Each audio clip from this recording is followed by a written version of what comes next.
SSC CHSL exam pattern 2022 অর্থাৎ আমরা যে সিএইচএসএল পরীক্ষা দেবো তার এক্সাম প্যাটার্ন কেমন। মাথায় রাখবে তিনটে স্তরে, টিয়ার 1, টিয়ার 2 এবং টিয়ার 3, এই তিনটে স্তরে তোমাদের কিন্তু অ্যাকচুয়ালি এক্সাম হবে, ঠিক আছে না। টিয়ার 1, টিয়ার 2 আর টিয়ার 3। টিয়ার 1 হবে objective multiple choice question, MCQ type question আসবে, সিবিটি টেস্ট হবে অনলাইনের মাধ্যমে, কম্পিউটার বেসড এক্সাম হবে, ঠিক আছে। কত নাম্বারের এক্সাম হবে না হবে আমি একটু পরেই বলে দিচ্ছি। এরপরে কি টিয়ার 2 ডেসক্রিপটিভ পেপার হবে, এটা কিন্তু পেন আর পেপার মানে পেন আর পেজ নিয়ে তোমাকে পরীক্ষা দিতে হবে, অফলাইন এক্সাম হবে। সিবিটি 1 হবে অনলাইন, টিয়ার 1 হবে অনলাইনে কম্পিউটারের মধ্যে, কম্পিউটার বেসড টেস্ট। আর সিবিটি 2 যেটা সেটা হচ্ছে ডেসক্রিপটিভ পেপার, রাইটিং স্কিল ওখানে চেক করা হবে, সেখানে তোমার কিন্তু পেন এবং পেপার মোডে এই পরীক্ষাটা হবে। বেসিক্যালি লেটার রাইটিং থাকবে, অথবা অ্যাপ্লিকেশন রাইটিং থাকবে, অথবা স্পেসিস রাইটিং থাকবে একটা, আরেকটা থাকবে হচ্ছে এসে রাইটিং, ঠিক আছে। সেগুলো নিয়ে আমি এক্ষুনি ডিসক্রাইব করছি। টিয়ার 3 থাকবে হচ্ছে টাইপিং স্কিল। টিয়ার 3 আর কিচ্ছু নয়, টাইপিং স্কিল। তাহলে টিয়ার 1 তোমার হচ্ছে MCQ type question, multiple choice question থাকবে, ম্যাথ, ইংলিশ, জিআই, জিকে, এই 4টা পার্টের উপরে। টিয়ার 2 হচ্ছে ডেসক্রিপটিভ পেপার হবে, 2টো পার্ট থাকবে, একটা এসে রাইটিং অথবা লেটার রাইটিং, অ্যাপ্লিকেশন রাইটিং অথবা প্রেসি রাইটিংয়ের মধ্যে যে কোনো একটা থাকবে। আর টিয়ার 3 যেটা সেটা হচ্ছে তোমার বেসিক্যালি কিন্তু টাইপিং স্কিল, সেগুলো নিয়ে আমি আসছি এখনই। নেক্সট, এবারে এসএসসি সিএইচএসএল এর টিয়ার 1 এক্সাম কি, তোমরা কিন্তু প্রত্যেকটারই একটু পজ করে কি করবে না স্ক্রিনশট নিয়ে নেবে, তাহলে তোমাদের কাছে এগুলো স্টকগুলো থেকে যাবে। টিয়ার 1 যেটা সেটা হচ্ছে, অথবা আমি তোমার যে এই যে পুরো সিস্টেমটার সেটার আমি পিডিএফ কিন্তু আমাদের যে প্রচেষ্টা ইনস্টিটিউটের অ্যাপস আছে সেই অ্যাপসে গিয়েও তোমরা কিন্তু ফ্রি ডাউনলোড করতে পারবে। অ্যাপসটাকে প্রথমে ডাউনলোড করে নেবে, সেই অ্যাপসে এন্ট্রি করবে, ওখানে আমরা কিন্তু এই সমস্ত ডিটেলস দিয়ে রেখেছি, তোমরা ওখান থেকে ডাউনলোড করে নিতে পারবে, ফ্রি ডাউনলোড। নেক্সট কি না জেনারেল ইন্টেলিজেন্সি। দেখো তোমার যে টিয়ার 1 পরীক্ষা হবে সেই পরীক্ষাটাতে জিআই থাকবে, জেনারেল অ্যাওয়ারনেস থাকবে, ম্যাথমেটিক্স অ্যাপটিটিউড, কম্পিউটার অ্যাপটিটিউড মানে হচ্ছে তোমার কোয়ান্টিটিভ অ্যাপটিটিউড মানে হচ্ছে ম্যাথমেটিক্স, ম্যাথ থাকবে এবং ইংলিশ থাকবে। 25টি করে কোশ্চেন থাকবে, প্রতি পার্টে 25টা করে কোশ্চেন থাকবে, প্রতি কোশ্চেনের মান হচ্ছে 2, তার মানে প্রতি কোশ্চেনের মান 2 মানে 50 50 50 50, তার মানে টোটাল 100টা কোশ্চেন হবে এবং 200 নাম্বারের পরীক্ষা হবে। 100টা কোশ্চেন 200 নম্বরের পরীক্ষা, ঠিক আছে না। টাইম কত পাবে? 1 ঘন্টা। ফিজিক্যালি হ্যান্ডিক্যাপ্ট হলে তুমি আরও 20 মিনিট এক্সট্রা পাবে, মানে 80 মিনিট পাবে। আর নর্মাল যারা পরীক্ষা দিচ্ছ তাদের 1 ঘন্টা। কাট অফ মার্কস কত হয় মাথায় রাখবে, এটা কিন্তু খুব ইম্পর্টেন্ট। কাট অফ মার্কস কত হতে পারে? কাট অফ মার্কস আমরা অ্যাপ্রক্স দেখেছি 140 থেকে 160-এর মধ্যে মোটামুটি কাট অফ মার্কস ঘোরাফেরা করে, ঠিক আছে। তুমি 200 নম্বরের পরীক্ষা আমি জেনারেলদের জন্য বললাম, schedule tribe, schedule caste, OBC এদের জন্য একটুকু হয়তো অনেকটাই মানে কম থাকে, ছাড় থাকে সেখানে। আমি এটা ইন জেনারেল বলছি, 140 থেকে 160-এর মধ্যে কাট অফ মার্কস থাকবে, অর্থাৎ COF cut off COM cut off marks যেটাকে বলছি সেটা হচ্ছে 140 থেকে 160-এর মধ্যে মোটামুটি ঘোরাফেরা করে, লাস্ট কয়েক বছরের আমরা দেখেছি। এরপরে নেক্সট কি না এখানে নেগেটিভ মার্কিং থাকবে। মাথায় রাখবে প্রতিটা প্রশ্নের ভুলের জন্য তোমার 0.50 করে মান কেটে নেওয়া হবে, অর্থাৎ একটা কোশ্চেন ভুল 0.50, দুটো কোশ্চেন ভুল 1 নাম্বার, 3টে কোশ্চেন ভুল 1.5 নাম্বার, 4টা কোশ্চেন ভুল 2 নাম্বার। তার মানে তুমি বুঝতে পারছো যে তুমি প্রতিটা কোশ্চেনকে ভ্যালু দিয়ে তোমাকে অ্যান্সার দিতে হবে। ভুল করা মানেই তুমি কিন্তু স্টুডেন্টদের থেকে পিছিয়ে পড়বে, ঠিক আছে। নেক্সট কি টিয়ার 1-এর সিলেবাস, অর্থাৎ আমরা এবারে জানবো যে ইংলিশ ল্যাঙ্গুয়েজের সিলেবাস কী থাকছে, জিআইয়ের সিলেবাস কী থাকছে, ম্যাথের সিলেবাস কী থাকছে এবং জেনারেল অ্যাওয়ারনেসের সিলেবাস কী থাকছে। দেখো ইংলিশ ল্যাঙ্গুয়েজ বেসিক্যালি 3টে পার্ট থাকে, তোমরা সবাই জানো কম্পিটিটিভ এক্সামে ইংলিশ ল্যাঙ্গুয়েজের 3টে পার্ট থাকে। কী থাকে তোমরা জানো, প্রিলিমিনারি ওরিয়েন্টেড যে প্রিপারেশন হয় সেখানে তোমাকে ভোকাবুলারির কিছু কোশ্চেন থাকবে, সেখানে তোমাকে গ্রামাটিক্যাল কিছু কোশ্চেন থাকবে আর কিছু কম্প্রিহেন্সিভ কোশ্চেন থাকবে, বাস এই নিয়েই তোমার হচ্ছে ইংলিশ, ঠিক আছে না। তো সেই ইংলিশের পুরো এখানে সিলেবাস দিয়ে দিয়েছে, আমি পুরোটা বলছি না। এই দেখো স্পট দ্য এরর মানে এরর কারেকশনের মতোই থাকবে, fill in the blanks, synonym antonyms কিছু থাকবে, ঠিক আছে। স্পেলিং বা ডিটেক্টিং মিসস্পেলড ওয়ার্ডস এগুলো তোমার থাকবে, ইডিয়মস থাকবে, ফ্রেজেস থাকবে, ওয়ান ওয়ার্ড সাবস্টিটিউশন থাকবে, এইগুলো মোটামুটি থাকবে। তোমরা স্ক্রিনশট নিয়ে নাও, সিম্পল কোশ্চেন আসে, বিরাট কিছু কোশ্চেন থাকে না। মোটামুটি যদি ঠিকঠাক করে পড়াশুনো করো 1-1.5 মাস 2 মাসের মধ্যে তুমি ইংলিশকে গুটিয়ে দেবে একদম, ওটা নিয়ে কোনো চিন্তা নেই।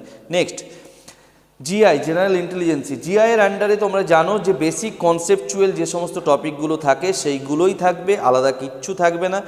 এখানে লক্ষ্য করে দেখো নাম্বার অ্যানালজি থেকে শুরু করে তোমার হচ্ছে সিমেন্টিক অ্যানালজি থেকে, মানে অ্যানালজির পার্টটা আছে, ভেন ডায়াগ্রাম থাকবে, নাম্বার ক্লাসিফিকেশান থাকবে, তোমার হচ্ছে নাম্বার সিরিজের কিছু কোশ্চেন থাকবে, কোডিং ডিকোডিং থাকবে, এই ধরনের মানে মেনলি কনসেপচুয়াল তোমাকে যেগুলো শেখানো হয়, স্যাররা যেগুলো বেসিক কনসেপ্ট শেখায় সেই 12 থেকে 14টা টপিক, তার বাইরে কিন্তু কিছুই নেই। একটু ভালো করে প্র্যাকটিস করলে মোর দ্যান এনাফ। নেক্সট কি থাকছে, কোয়ান্টিটিভ অ্যাপটিটিউড। মাথায় রাখবে যে তুমি এইচএস লেভেলের এক্সামে ঢুকছো, তার মানে হচ্ছে তোমাকে মাধ্যমিক লেভেল স্তরেরই সমস্ত ম্যাথ, ইংলিশ এই ধরনের কোশ্চেন থাকবে। বিরাট কিছু টাফ থাকে না, তাহলে ভাবোই না যে কোনো টাফ থাকবে। শুধু তোমার পড়াশুনো স্ট্যান্ডার্ডটাকে একটু বাড়াতে হবে, শুধুমাত্র ফোকাসড হতে হবে, কি পড়তে হবে সেটা যদি তোমার জানা থাকে, আর সঠিক যদি গাইডেন্স পেয়ে যাও যে কি পড়তে হবে আর কোনগুলো পড়ার দরকার নেই। ম্যাক্সিমাম স্টুডেন্ট কি করে জানো প্রবলেমটা, প্রচুর পড়তে যায়, এবার প্রচুর পড়তে গিয়ে যেগুলো পড়ার দরকার নেই সেগুলোকে সে পড়তে গিয়ে যেটা পড়ার দরকার সেগুলো সে পড়ে না। তাহলে তোমার প্রপার যদি গাইডেন্স কেউ হাতে ধরে দিয়ে দেয় যে বাপু এইগুলোই পড়ো, এইগুলোর মধ্যে থেকে কোশ্চেন আসে, প্রিভিয়াস ইয়ার্স কোশ্চেনগুলোকে একটু ফলো আপ করো যাতে তোমার থট প্রসেসটা আপগ্রেড হয়, আর এইগুলোকে প্র্যাকটিস করে যাও, বাস দ্যাটস এনাফ। তোমার হাতে 4 মাস আছে, তারপরে এমটিএস থাকছে জুন জুলাই মাসে, তার মানে তুমি পরবর্তী পরপর পরীক্ষাগুলো দিতে পারছো। একটা বছর যদি ফোকাস করে পড়ো, এটা তোমাকে গ্যারান্টি দিচ্ছি পরবর্তী 4 থেকে 6 মাসের মধ্যে তুমি একটা দারুণ পরীক্ষায় অন্তর্ভুক্ত হতে চলেছো। দেখো এখানে কোয়ান্টিটিভ অ্যাপটিটিউড তোমরা জানো যে ম্যাথের দুটো পার্ট হয়, একটা হচ্ছে বেসিক সিলেবাস আর একটা হয় অ্যাডভান্স সিলেবাস। বেসিক সিলেবাস মানে কি, তুমি লক্ষ্য করে দেখো ফান্ডামেন্টাল অ্যারিথমেটিক্সের আন্ডারে যা যা থাকবে সেখানে তোমার পার্সেন্টেজ থেকে শুরু করে, রেশিও প্রপোর্শন থেকে শুরু করে, এভারেজ থেকে শুরু করে, তুমি ইন্টারেস্ট থেকে শুরু করে, প্রফিট লস থেকে শুরু করে, ডিসকাউন্ট থেকে শুরু করে, পার্টনারশিপ থেকে শুরু করে, মিক্সচার থেকে শুরু করে যা যা আছে, time and train, time and work, যা যা আছে, টাইম অ্যান্ড ডিস্টেন্স, এই সমস্ত কিছু ফান্ডামেন্টাল অর্থাৎ বেসিক লেভেলের তোমার কি হয়, ম্যাথামেটিক্স হয়। আর হয় অ্যাডভান্স লেভেল, সেখানে তোমার নাম্বার সিস্টেম থাকবে এবং কি অ্যালজেব্রার কিছু পার্ট থাকবে, জিওমেট্রি থাকবে, মেনসুরেশন থাকবে, ট্রিগোনোমেট্রি থাকবে এবং ডিআই থাকবে, ডেটা ইন্টারপ্রিটেশন। এইগুলোকে নিয়েই তোমার ম্যাথের সিলেবাস তৈরি হয়। পৃথিবী মানে ভারতবর্ষে যতগুলো পরীক্ষা হয় তার ম্যাক্স টু ম্যাক্স পরীক্ষার প্রিপারেশন এগুলোর আন্ডারেই হয়। অলরেডি তারা কম্পিটিটিভ এক্সামের আন্ডারে মোটামুটি 5-6 মাস 8 মাস 1 বছর আছো, তারা এগুলো মোটামুটি কভার করে নিয়েছো। সেগুলোকেই বারবার প্র্যাকটিস করতে হবে এবং সিএইচএসএল ওরিয়েন্টেড ম্যাথস এবং তার basic level advance level practice করতে হবে, যেটা আমরা করাবো, কোনো চিন্তা করো না, each and every part cover করানো হবে। নেক্সট কি না, জেনারেল অ্যাওয়ারনেসের সিলেবাস।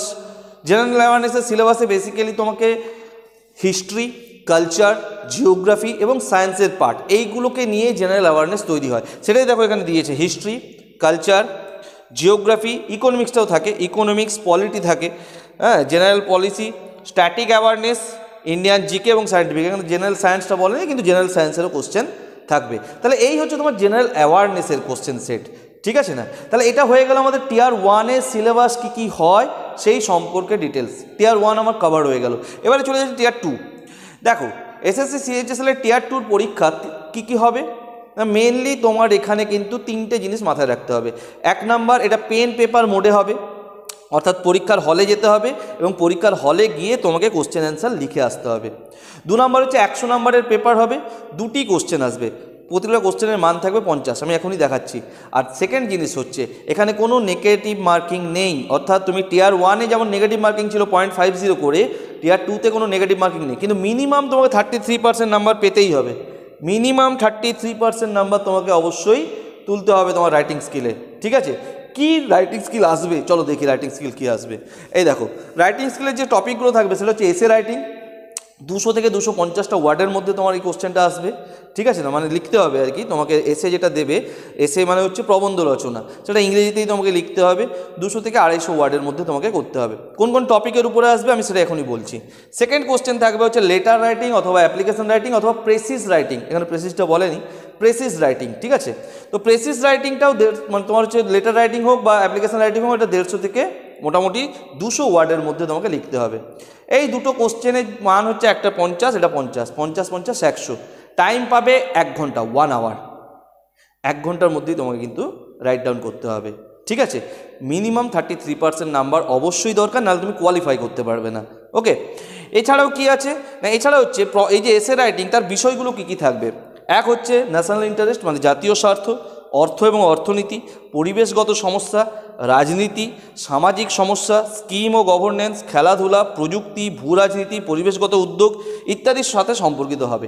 মাথায় রাখবে যে এই যে টপিকগুলো, ইচ অ্যান্ড এভরি টপিকের পুরো একদম নোটস তোমাদেরকে আমরা প্রোভাইড করব, এবং স্পেশালিস্ট নোটস, যে নোটসগুলো তুমি শুধুমাত্র যদি মুখস্থ করে যেতে পারো না, কিচ্ছু দরকার নেই, শুধু মুখস্থ করে যাও। আমি তোমাকে 8 থেকে 10টা টপিকের পুরো একদম এসে দিয়ে দেবো, ওইগুলোই করে যাও, গ্যারেন্টি দিচ্ছি কমন পাবে, গ্যারেন্টি দিচ্ছি। তাহলে শুধুমাত্র একটু প্র্যাকটিস দরকার, আর কিচ্ছু না। মোর দ্যান এনাফ টাইম আছে, প্রতিদিন একটা করে এসে মুখস্থ করলেও তোমার 7 দিনে 7টা হয়ে যায়, কি যায় আসে। আর কি, চিঠি বা আবেদন যেগুলো লিখতে হবে সেটা অ্যাপ্লিকেশান ওরিয়েন্টেড হবে, আবেদনের মতো করে লিখতে হবে। এই দেখো, আবেদন, অভিযোগ, এইসব টপিকের উপরে লিখতে হবে, পরামর্শ, অফিসিয়াল রাইটিং, ঠিক আছে, প্রশংসা, অনুসরণ ও প্রতিক্রিয়া, এই ধরনের কোশ্চেন সেট দেবে। ও কিছুই নয়, লেটার রাইটিংয়ের একটা প্যাটার্ন থাকে, সেই প্যাটার্নটা ম্যাম আমাদের যে বা স্যার আছেন, তোমরা জানো যে আমরা এখন 6টা ডিস্ট্রিক্টে আছি, কলকাতা, দুর্গাপুর, আসানসোল, মেদিনীপুর, বাঁকুড়া এবং হাওড়া, এবং প্রত্যেক ডিস্ট্রিক্টে যারা সেরা সেরা ফ্যাকাল্টিজ আছেন তারা তোমাদের কিন্তু একদম হাতে ধরে এগুলো রাইটিং স্কিল শেখাবেন। কোনো চিন্তা করো না, 4 মাস মানে অনেক টাইম আছে, 1.5-2 মাসে শেষ করে দেবো। নেক্সট দেখো, এসএসসি সিএইচএসএল এর আমাদের টিয়ার 3-তে চলে আসছি। সিএইচএসএল এর টিয়ার 3 যে সিলেবাস, সেটা বেসিক্যালি হচ্ছে তোমার টাইপিং স্কিল, আর কিচ্ছু নয়, আর কিচ্ছু নেই। এবার টাইপিং স্কিল কি স্যার, এখানে অনেক কিছু বলেছে, স্যার কি বলেছে একবার বুঝিয়ে দিন। স্যার প্রতি ঘন্টায় 8000 কি ডিপ্রেশন করতে হবে, ওখানে 15 মিনিটের মধ্যে মোটামুটি 2000 থেকে 2200 কি, 15 মিনিটের পরীক্ষা হবে তোমার ওখানে, 15 মিনিটের মধ্যে তোমাকে 2000 থেকে 2200 কি টাইপ করতে হবে। তারপরেরটাতে আবার অনেক কিছু লেখা আছে, আমার এত বুঝে লাভ নেই, তোমাকে একটা মোটামুটি বলে দিচ্ছি, সেটা দেখে নাও। মোটামুটি ধরে রাখো ওই 25 থেকে 30টা কি মানে ওয়ার্ড পার মিনিটে তোমাকে টাইপ করতে হবে। আমরা ওয়ার্ড দিয়ে ভালো বুঝতে পারি, যদি তুমি ওয়ার্ড ভাবো যে 25 থেকে 30টা ওয়ার্ড তোমাকে সঠিকভাবে টাইপ করে আসতে হবে। এটার জন্য একটু প্র্যাকটিস দরকার। কিভাবে প্র্যাকটিস করতে হবে, আমাদের ইনস্টিটিউটে অলরেডি তোমরা জানো আমরা ন্যাশনাল ইউথের ফ্র্যাঞ্চাইজি হোল্ডার, তাহলে আমাদের ইনস্টিটিউটে অলরেডি তোমাদের ফ্রি অফ কস্টে তোমাদের টাইপিং স্কিল শেখানো হচ্ছে, ঠিক আছে। স্পোকেন ইংলিশ ক্লাস এবং টাইপিং স্কিল ক্লাস, এটা ফ্রি অফ কস্টে। কতদিন না, মিনিমাম 3 থেকে 4 মাস বা 5 মাস, আমরা 6 মাসও হতে পারে, ফ্রি অফ কস্টে শেখাবো, কোনো রকম কোনো ফিস লাগবে না। এটার কোর্স ফি আমাদের হচ্ছে 3500 টাকা স্পোকেন ইংলিশের জন্য লাগে, 3 থেকে 4 মাসের কোর্স, আর টাইপিং স্কিলের জন্য 2000 টাকা। তার মানে 5500 টাকার কোর্স আমরা প্রথমেই তোমাকে ফ্রি অফ কস্টে প্রোভাইড করছি। কেন না, হলে তুমি টিয়ার 3 ক্র্যাক করতে পারবে না। আর স্পোকেন ইংলিশ না শিখলে তোমার ইংলিশ ল্যাঙ্গুয়েজটার প্রতি যে ভয়টা, সেই ভয়টা কাটবে না, ঠিক আছে না। আশা করি এই জিনিসগুলো তোমাদেরকে হেল্প করবে। তো এই হচ্ছে মোটামুটি ধরে রাখো সিএইচএসএল এর মেইন কথাবার্তা, ঠিক আছে না। সিএইচএসএল এর এই হচ্ছে মেইন কথাবার্তা, এর বাইরে আর কিছু বলার নেই, এর বাইরে কিছু করার নেই। কিন্তু স্যার কিছু স্ট্র্যাটেজি বলুন, যে সিএইচএসএল তো সিলেবাস বোঝালেন, আপনি এক্সাম প্যাটার্ন বোঝালেন, কিন্তু তার স্ট্র্যাটেজি কী হবে, অর্থাৎ কীভাবে পড়াশুনো করলে আমি সিএইচএসএল ক্র্যাক করতে পারবো। স্যার দেখো, প্রতি বছর স্টাফ সিলেকশন কমিশন কিন্তু SSC CGL, CHSL, MTS, steno, CPO এগুলোর কিন্তু সারা বছরের ক্যালেন্ডার লিস্ট প্রকাশ করে। তো সেই অনুযায়ী তুমি যদি প্রতি বছর নিজেকে তৈরি করতে থাকো, তুমি একবার না একবার ক্র্যাক করবে। কিন্তু তুমি যদি আজকের থেকেই ভেবে নাও যে আমি পরবর্তী 4 থেকে 5 মাস পুরো ডেডিকেটেড পড়াশুনো করব, তাতে আমার 6 ঘন্টা লাগলে 6 ঘন্টা, 8 ঘন্টা হলে 8 ঘন্টা, 10 ঘন্টা হলে 10 ঘন্টা, আমি আমার পুরো সিলেবাস ধরে ধরে এক একটা কন্টেন্টকে আমি কভার করব, তোমার হয়ে যাবে। স্ট্র্যাটেজি কী লাগবে তার আগে বলে নিই যে আমাদের যে এই চ্যানেলটা, ইউটিউব চ্যানেল, তুমি অবশ্যই লাইক করো, সাবস্ক্রাইব করো, কারণ সমস্ত কিছু এরপরে আমরা কম্পিটিটিভ সেক্টরে, সেটা সেন্ট্রাল লেভেলের হোক অথবা স্টেট লেভেলের হোক, সমস্ত সিলেবাস সহজ ভাষায় বোঝাবো। এবং বিভিন্ন যে ক্লাসগুলো আমাদের হয়, কিছু কিছু ক্লাস আমরা কিন্তু ইউটিউবে প্রকাশ করব। আমাদের অলরেডি ইন্টারভিউগুলো তোমরা ইউটিউবে দেখতেও পাও। প্রচেষ্টা ইনস্টিটিউট বলে ইউটিউবে সার্চ করলেই তুমি কিন্তু আমাদের ইনস্টিটিউট পেয়ে যাবে, ঠিক আছে। চলো নেক্সট, কল করতে হলে এই নাম্বারে অবশ্যই কল করে নাও। কোনো রকম কোনো প্রবলেম কিছু জানতে হবে, এই নাম্বারে ডাইরেক্ট কল করো, আমি নিজে দরকার পড়লে তুলব এবং আমি কমিউনিকেট করব, ঠিক আছে।